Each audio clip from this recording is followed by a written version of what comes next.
So here you are. In many ways, I'm doing this in front of witnesses.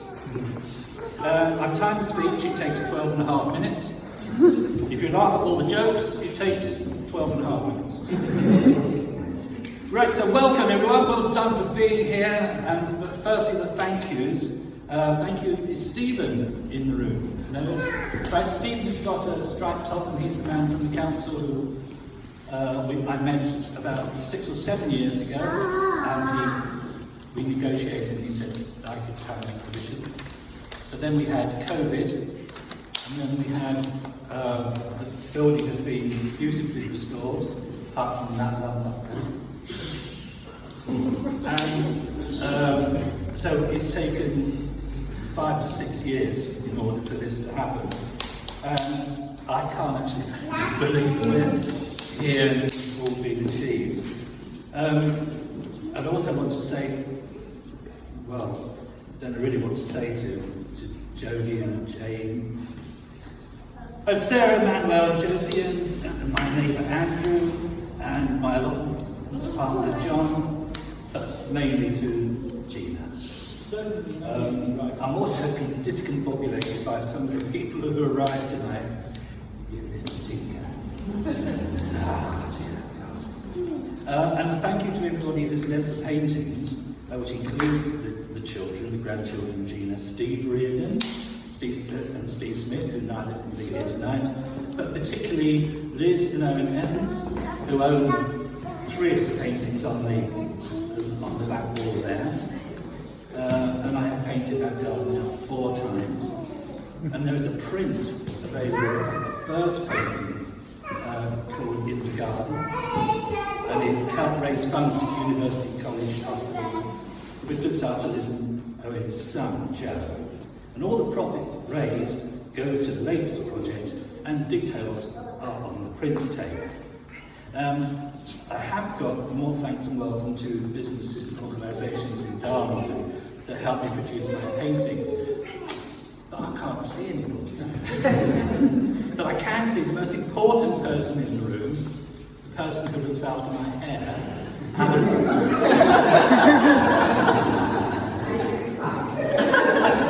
Oh, you messed it up on purpose. So there we go. And well done everyone for being here. And now what to say, because we're here in a public space, looking at results of mainly something which has been a private hobby. So how much art do I need to cover, and how much of me do I need to cover? And it's not been easy deciding what to say, as Gina can tell you. Certainly not easy writing the artist's notes, where I had to work out a way of expressing my enthusiasm for what I was painting without making it sound as though I had planned it or was in more control than I actually was. But I was helped recently when I heard the poet, well, he's dead, when he was on telly, Philip Larkin. He said that his work had been characterised by his critics as a miserable outlook on life set within a welfare state. When he agreed with me. So the useful bit for me was when he went on to say that his work was the inevitable product of his background. So I wondered what was my background, what were the inevitable bits on it. Because opposed to Larkin, judging and looking around here, it appeared that I'm mainly a sunny, positive individual, which may come as a surprise to some of those who know me well. But after some reflection, I came up with the following list of influences for these inevitable products.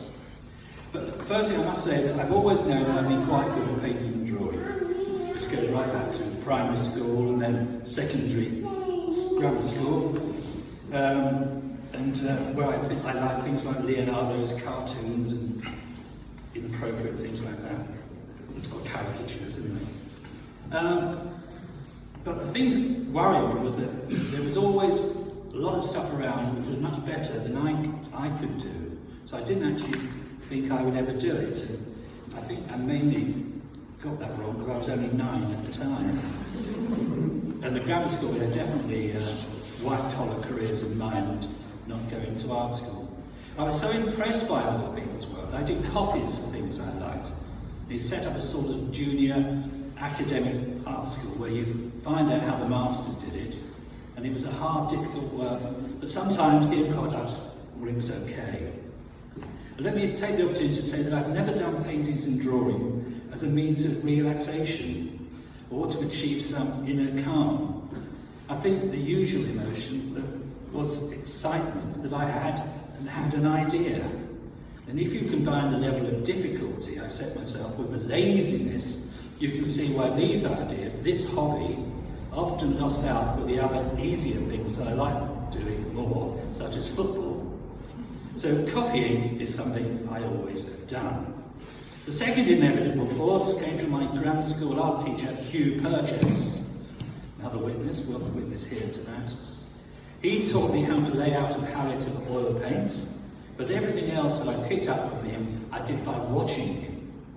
He was also instrumental in getting me into art school, and I'm pleased to say that Gina and I continued to visit him and his wife and his much-loved Wells Next to Sea in Norfolk, right up to his death a few years ago. And what I realised, talking to somebody else, some of these canvases, when he got to an age where he didn't want to work big, he gave me the canvases. And so having free something or other very much influenced what I went on to do. So there's quite a lot of these portrait style landscapes, if you see what I mean. So portrait shapes and squares, those are the things that I like. Hugh said you couldn't paint a square picture, so yeah. Anyway, so the thing that I picked up from him was that shared by generations of British artists, it seemed to be that you stumbled across something that appealed to you. And then you tried to reproduce what you had seen, firstly doing a drawing done on the spot, then you worked that up as a painting back in the studio. Now we have two elements from my background. We have copying and stumbling. And since I wrote that, I realised there was a line in the Wordsworth poem Daffodils where the poet, for those of you who don't know, I'm talking to the younger people, the poet walking around and when all of a sudden, all at once, and it's that moment that he had, and I must say, I think that's the thing that I've also had. There are these moments when you go, ooh, and then you wonder, in my case, especially if you've got a camera with you, whether you could actually use that as a painting. Some of these paintings are not necessarily from one source, if you see what I mean. So the painting with the brick wall and the trees, the brick wall exists and the trees do, but not together in that order. But that's how I wanted to do it. So stumbling. I'll leave all that out. I need to say something about the banner. And the two paintings with sort of non-figurative work, which is sort of another thing which I've been pursuing over the last, ever since leaving college really, but this is sort of my recent endpoint. This is going to go into my daughter's dining room, and that's why I've called it Feast. It's got a lot of different flavours in it, but visual flavours. Anyway, I think I'm getting somewhere now. 77, I think I'm getting somewhere. Right. So lots of different images crushed together, and if we were in a restaurant and I was a waiter, I would say, enjoy. That sounds a bit creepy. So I didn't go into art, I've gone into other things, and I've always been I've been spread pretty thin. Sports, music, films and television, books, education, and most importantly, humour. This list amidst the delights of financial survival, that is ironical, and the delights of bringing up a family, non-ironical. I've also written 2 books. Copies of both are on the table. They are available. But over the years I've taken on all sorts of art-related projects, and some show a surprising amount of self-confidence. I've done cartoons, designed a stage set, painted murals, Christmas cards, presents for other people, painted organ pipes with my daughter's help, assignment pub signs, shop fronts, and turned other people's photographs into paintings. Which is slightly why, when we moved to Darlington, I liked what I saw. I decided that that's the way I was going to go. I was going to be taking photographs, something which I'd always found as the source material, mainly because I get chronic hay fever, and that's why I don't stay outside doing drawings. There's one missing thing in all this, and that it's impossible to talk about it, and that's how ideas arrive in our heads. And yes, you can stumble along and up and go off down and like what you see and the rest of it. And you may have some technical ideas floating around in your head, but then suddenly there's that moment that I've talked about. And one of them was an idea which I had, and it's ended up in the National Portrait Gallery. Unfortunately, we are in a politically neutral environment, and so it's there on the table, so it's for grown-ups only. There is that picture.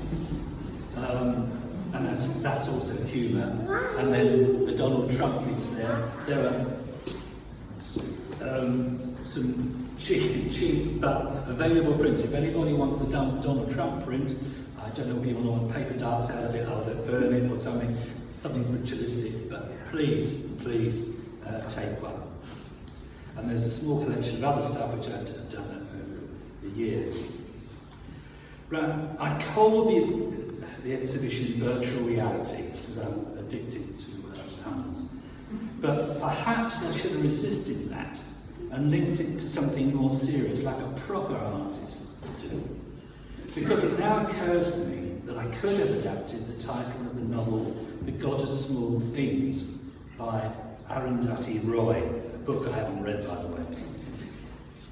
So she wrote The God of Small Things, and I could have called this The Painter of Small Things, because in a way that's what I have been doing, most importantly without realising it. See, at some stage near the end of doing the painting, I will notice that a particular bit of it really impresses me. Not in a, oh, how clever I am, but more I didn't know that horizon line would work so well, or that space in that valley would draw even in that way, or that bit of light through a leaf would work. And I regard these as small things. People say, is that the only bit you like? Well, no, I like quite a bit of them. But a pair of boots, where's Owen?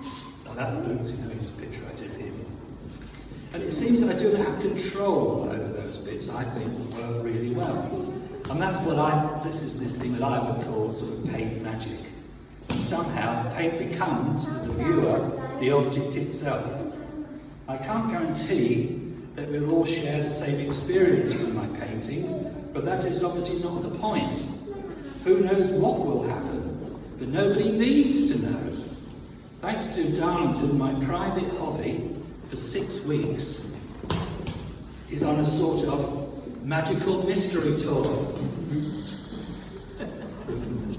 However, before you explore a bit more, I have a request. When I was at the Arts College in Devon, at the end of every term, there was a performance by my fellow students, the dancers, the musicians, and actors. And quite rightly, they received applause for everything they did.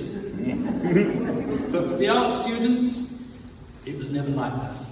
But not tonight. Please indulge me. If you would make your way to a painting that you like, I haven't worked this bit out. And at the given signal, brackets, signal to be arranged. What signal? What should we do? Would you like to think? What do you do? Raise your hand and lower it. Oh, okay, all right. So watch me, and I will raise my hand and then lower it. And if you'd then like to express your appreciation, I would be very grateful. Okay, many thanks. So,